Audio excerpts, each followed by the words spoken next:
You will hear a presenter interviewing a student on a radio show. The student is talking about her experiences of mountain climbing. First, you have some time to look at questions 11 to 14.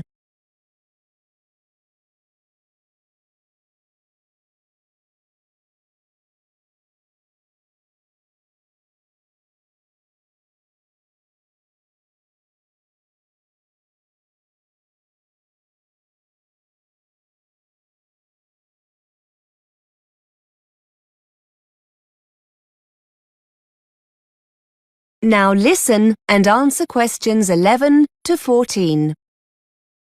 Welcome back to BURS, your independent student union radio station.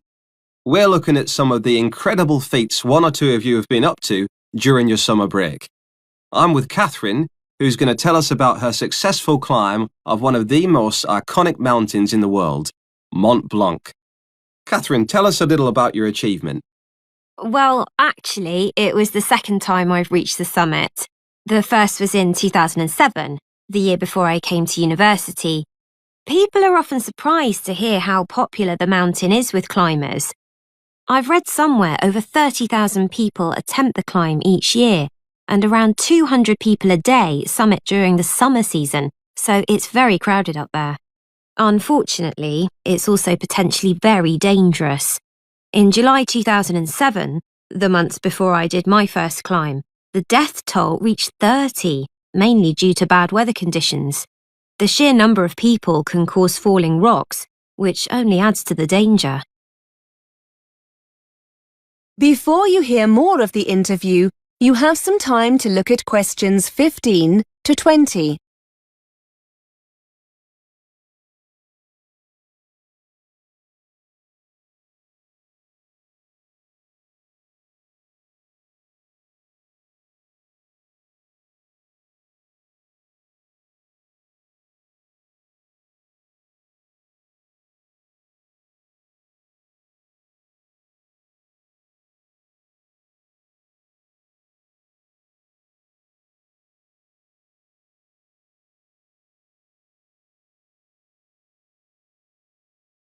Now listen and answer questions 15 to 20. So why did you do the same climb twice? And was it easier the second time around? In many ways, they were totally different experiences. The first time I went as part of an organised group. There were about 20 of us, and we took 4 days to summit. It was much more of a sociable experience compared to the second climb. This year, I decided to go solo with just one overnight stop. I felt more confident having already summited once, and I wanted to face the challenge of being in control. Actually, you're never really alone. There are other climbers and groups around all the time, but I suppose being alone made me feel more intrepid.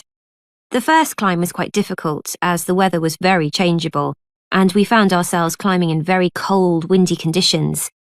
We were in a group, so we offered each other encouragement, but it was still very difficult. The weather this time was wonderful. Plus, I also spent a few days beforehand in Chamonix and acclimatised myself more to the altitude. This certainly made it easier. You can achieve the same thing by climbing some of the smaller peaks in the area first, but I wanted a more leisurely start. It was fantastic. I thoroughly enjoyed it. Did your experiences on the first climb help you the second time around? I'm wondering if you have any useful advice for others planning on doing something similar. Well, because the climb's becoming so popular, I think people don't always give it the respect it deserves. And I'm not talking here about the physical condition you need to be in to take on a challenge like this, or having the right equipment. That goes without saying. I think what took me by surprise more than anything else was the extreme weather conditions, even in the summer.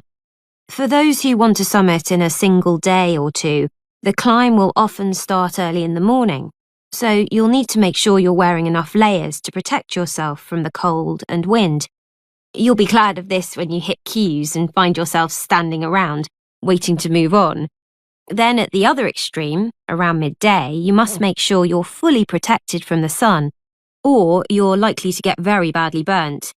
Whether you climb alone, in a group, or with a guide, That will depend on your own experience. But however you decide to go, it's essential that you take your time and get used to the altitude. OK, many thanks for taking the time to come in and tell us all about it.